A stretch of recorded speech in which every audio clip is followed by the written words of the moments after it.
Hi everyone! Ako si Joy and welcome to my kusina. Ang lulutuin ko ngayon ay swam na mais na swak sa budget na 200 pesos. Ito ay good for 6 to 7 persons. 3 cloves garlic, 1 medium-sized onion, 200 grams na pork, mga 40 pesos. 1/4 kilogram of shrimps, 100 pesos. Binalatan ko na pero tinira ko yung ulo kasi nandun yung lasa para masarap ang sabaw ng swam na mais natin. Corn kernels galing sa dalawang mais. Japanese corn ang ginamit ko pero pwede rin ang puting mais. Malunggay leaves galing sa 3 stalks ng malunggay. 1 teaspoon sugar,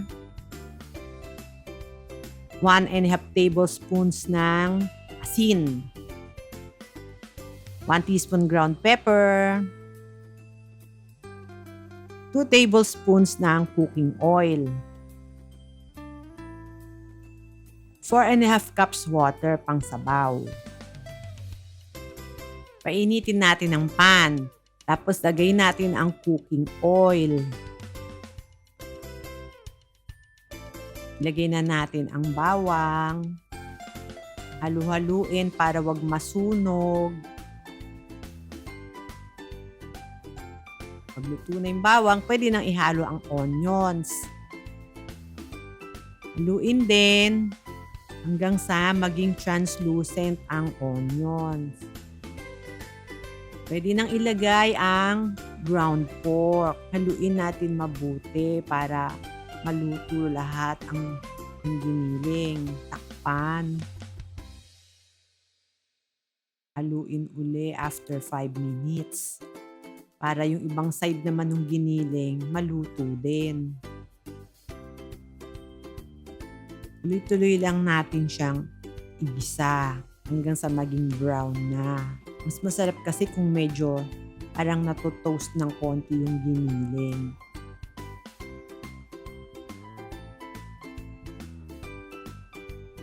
Pwede natin ihalo ang shrimps. Continue stirring hanggang sa pumula na yung shrimp at luto na siya.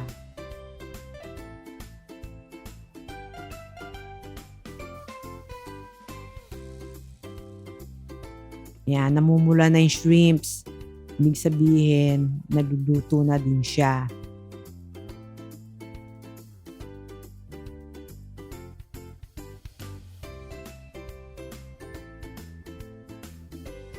Pwede nang ilagay ang corn. Ayan, haluin lang natin. Isama natin sa paggisa yung corn.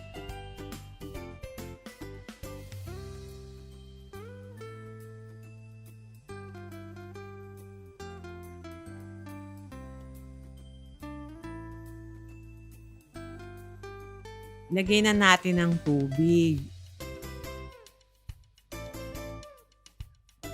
Haluin mabuti.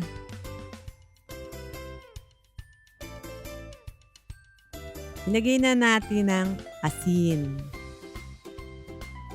paminta, sugar. Para habang kumukulo siya, tumatalab na din yung lasa.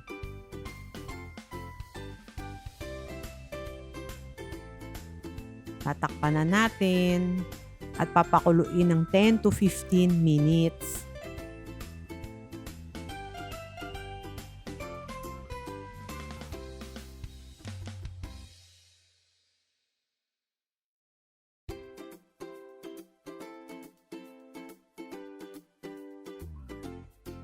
Makikita natin na gumaganda na yung kulay niya. Titikman natin ngayon kung luto na yung corn, kung malambot na. Pwede nang ilagay ang malunggay leaves. Haluin lang.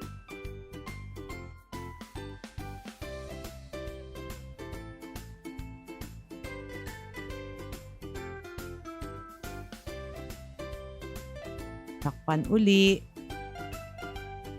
After 1 minute, pwede na tong hanguin. Serve hot to your family.